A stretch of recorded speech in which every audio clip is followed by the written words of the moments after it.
Ciao ragazzi, bentornati. Come penso abbiate capito, sono stata in Giappone in agosto, quindi oggi vorrei portarvi finalmente un po' dei risultati degli sviluppi dei rullini che ho avuto modo di scattare in territorio giapponese.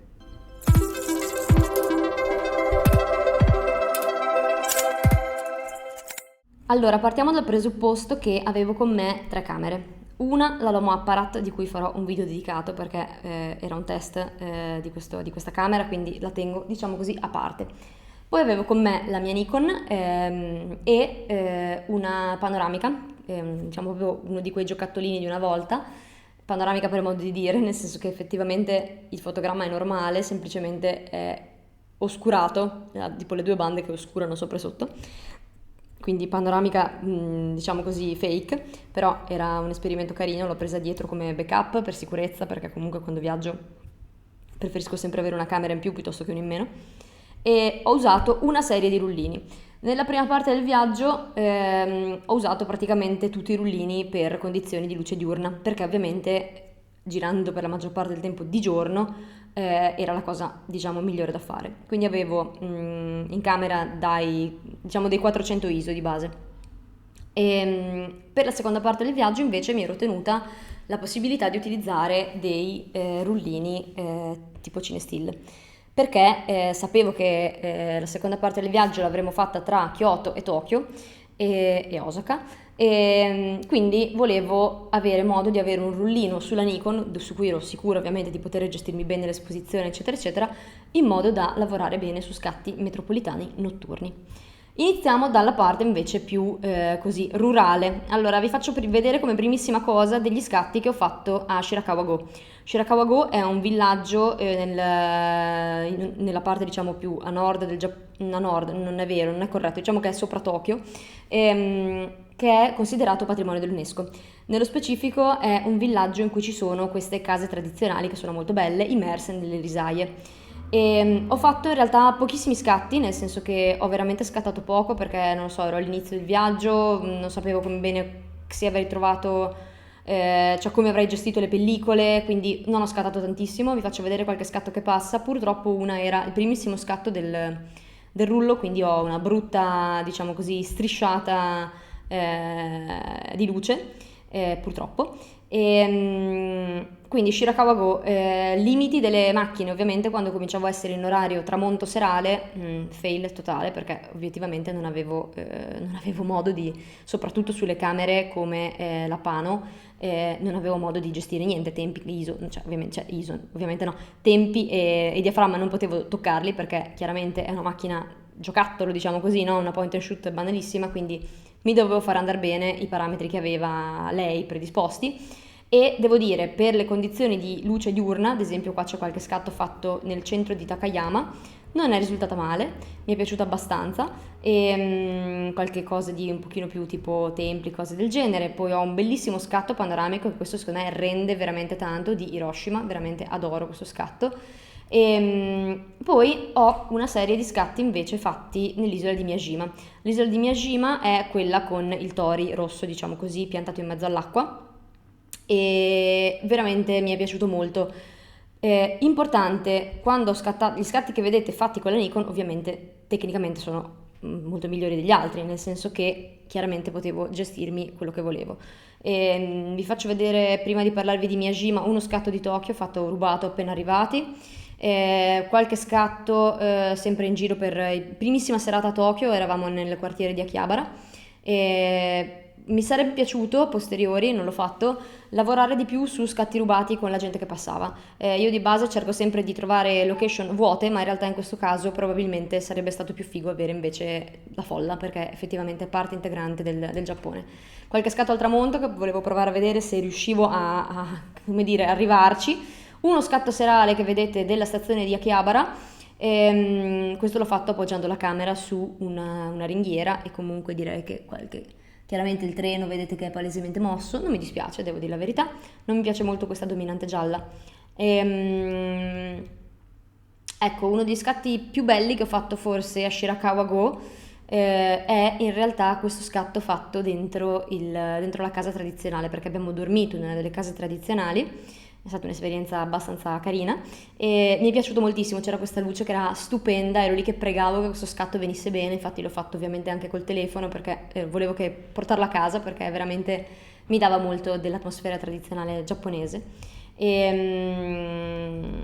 Dopodiché appunto vedete che abbiamo qualche scatto fatto per qualche strada, uno scatto fatto in un cimitero secondo me eravamo a Hiroshima, sì, direi di sì. Qualche scatto no, non è vero, eravamo a Takayama. Uno scatto molto bello di questo tramonto, fatto invece direi sempre a Takayama, che era diciamo la città a cui ci siamo appoggiati per andare a Shirakawa-go. Uno scatto serale direi sempre a Takayama di questa signora con le lanterne intorno, c'era una zona tipo di soltanto locali street food, molto carina, molto bella, molto d'atmosfera. Vedete che in certi casi ho una grana che, soprattutto in quelle notturne, è veramente al limite del fastidioso e questa cosa mi ha molto molto infastidito perché l'esposizione di questo scatto era perfetta, quindi volevo che uscisse perfettamente bene. Il castello di Hiroshima, sì esatto, un tram a Hiroshima, bellissimo, mi piace molto. Poi appunto vi dicevo da Hiroshima siamo andati a Miyajima e quindi cominciano a comparire i cerbiatti di Miyajima.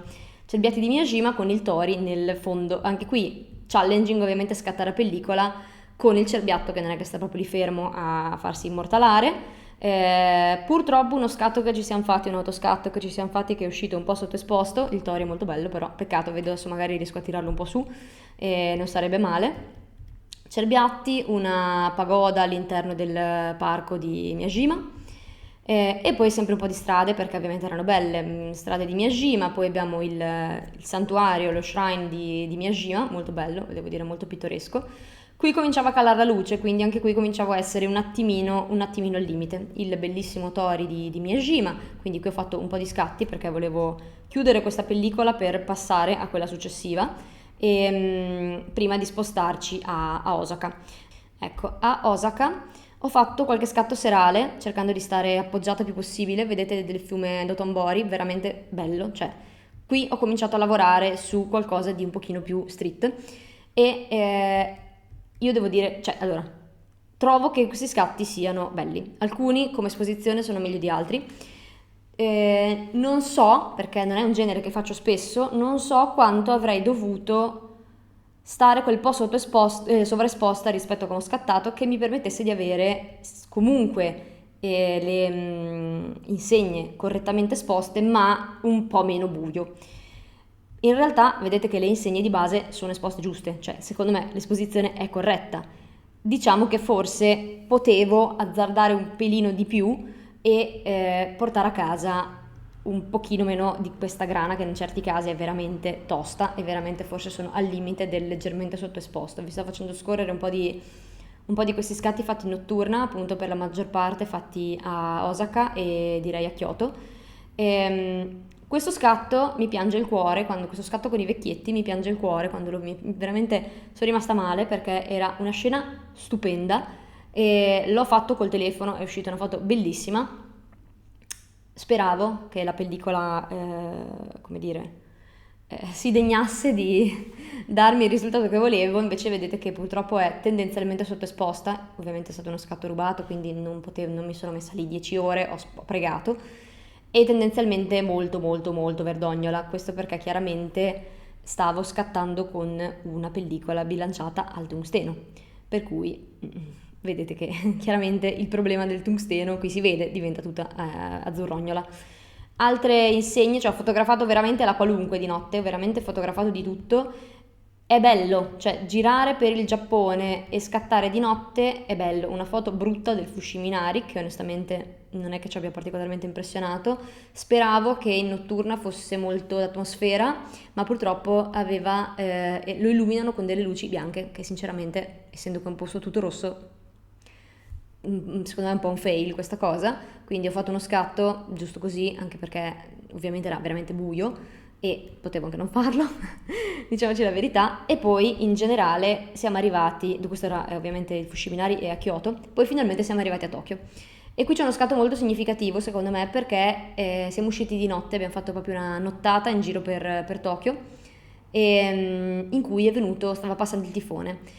Tokyo è stata appena lambita, quindi semplicemente pioveva nonostante il caldo mortale e ci siamo a un certo punto rifugiati sotto una stazione della metro perché appunto stava diluviando. E quindi siamo stati lì a aspettare che smettesse di piovere e c'era questo effetto bellissimo di questa pioggia con tutte le insegne che si riflettevano nelle pozzanghere, veramente bello, e c'erano le persone che passavano anche se erano tipo le 3 di mattina, una cosa del genere, e quindi ho voluto fare uno scatto sperando che venisse bene e devo dire la verità, non mi dispiace. Avrei voluto che ci fosse un pochino meno grana, un po' meno fastidiosa, però lo trovo un bello scatto ed è un bel ricordo. Allora, ciao ragazzi, siamo a Tokyo, sta diluviando, During a typhoon. siamo in questa zona, sono le 4:04 del mattino perché volevamo fare un giro in notturna e l'abbiamo fatto quindi. E io ho appena preso una bibita che fa schifo. E adesso in questi giorni sta arrivando il tifone, quindi siamo venuti via da Kyoto un giorno prima per evitare di rimanere bloccati lì invece che qua ad arrivare a Tokyo. E gira, vabbè, ma tanto noi siamo buissimi e dietro. Siamo voi, ma che se ne frega, noi siamo brutti, è bella la Tokyo, mica noi. Oh, No.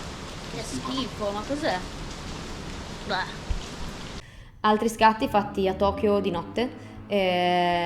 Ovviamente Tokyo è una città abbastanza fotografabile, ma voglio essere sincera, come ho già avuto modo di dire nei viaggi che ho fatto, nei video che ho fatto sul viaggio, non è tutto questa cosa spettacolare ogni angolo, cioè non è che ovunque vi girate c'è una roba del genere. Se voi chiaramente vedete l'elenco di foto che io posso selezionarvi, è chiaro che sembra tutto fighissimo, non è così. Ci sono degli angoli fighi, ci sono degli angoli che sono invece di una città normalissima. Quindi non immaginatevi di andare a Tokyo e di sentirvi immersi in un film in cui è tutto super così, perché non è vero. Questi scatti li ho fatti dentro un centro commerciale alle 5 del mattino di quella stessa notte che era aperto perché ancora la gente era lì che mangiava, beveva, degli orari un po' strani. Vedete alcune cose sono veramente belle. Questa era l'alba di quella stessa giornata, vedete ancora qualche pozzanghera per terra con i riflessi. È bella, questo scatto è proprio un bel ricordo. Dopodiché vorrei farvi vedere invece gli scatti che ho fatto con il Metropolis. Il Metropolis è, secondo me, proprio ovviamente utilizzandolo di giorno principalmente, il Metropolis per me è proprio la pellicola da Tokyo. Cioè, voi guardate questo scatto, purtroppo mezzo, ovviamente era il primissimo della pellicola, quindi mezzo diciamo che è andato, ma guardate che resa meravigliosa che ha di colori. Allora, è veramente un inganno perché in realtà Tokyo non è così vintage, questo veramente dà un effetto super vintage, cioè questa foto per me è meravigliosa come colori, come toni, come tutto, come atmosfera. Purtroppo non è proprio così. Ve le faccio scorrere velocemente e, come dire, la resa del Metropolis è quella perfetta per Tokyo, cioè la pellicola per Tokyo è il Metropolis. Guardate qualunque cosa come diventa quel po' più insatura, è veramente, non lo so, cioè per me queste sono veramente bellissime e se avete voglia di vedere l'altro video in merito ho scattato con una modella a Tokyo utilizzando in parte questa pellicola perché l'avevo on camera e quindi vi rimando al video qua sopra. E sono riuscita a fare qualche bello scatto, non tanti perché era una condizione di luce un po' difficile, ma sono riuscita a fare qualche bello scatto. Quindi insomma più o meno questa era una panoramica super super velocissima di quello che abbiamo visto e fatto in Giappone. Ho scattato abbastanza rullini, ho fatto qualche scatto dentro il Teamlab con praticamente un cinestill nella parte delle uova. Se volete voglia di vedervi il video sul Teamlab vi linko anche questo. Il Teamlab è un'installazione digitale fighissima con dentro tutta una serie di cose. L'unica cosa che potevo fotografare perché era veramente buia, avevo in camera appunto questa 800 ISO bilanciato al tungsteno, erano queste uova e guardate che razza di effetto stupendo, cioè sono bellissime, sono uscite proprio bene. Qualche altro scatto rubato in giro per la città in notturna perché ovviamente dovevo cominciare a finire la pellicola perché era l'ultima sera che eravamo lì. Insomma, cosa vi devo dire? Ho scattato 5 o 6 rullini in tutto. Il risultato non è di tutti eccelso, obiettivamente, però alla fine della fiera, gira che ti rigira, qualcosa di buono penso di averlo portato a casa. Ovviamente ho portato a casa più scatti buoni quando ho lavorato con la Nikon, perché chiaramente potevo lavorare sull'esposizione, cosa che non potevo fare invece con le altre camere. E quindi cosa vi devo dire? Chiaramente io per un viaggio del genere raccomanderei una camera che avesse tutti i controlli possibili manuali, proprio perché già avere in camera un certo rullo in certi casi risulta limitante, perché ovviamente finché non lo finisci quello c'hai, quindi magari ti trovi una scena bellissima e hai una pellicola che palesemente non va bene per quella scena. Avere anche il limite del non poter intervenire sui parametri di scatto comincia a essere per me molto stretto, e soprattutto in una situazione simile di posti che magari vedo una volta nella vita, e quindi mi dispiace non potermi portare a casa un risultato ottimale in tutte le varie condizioni. Però sono molto contenta, probabilmente un po' di questi scatti li stamperò perché sono strafighi e niente. Ci vediamo alla prossima puntata, in cui vi faccio vedere invece gli scatti che ho ottenuto con la Lomo Apparat, che Lomography mi aveva dato dietro da testare durante il mio viaggio in Giappone, insieme a una loro pellicola color negative 400 ISO. Ciao!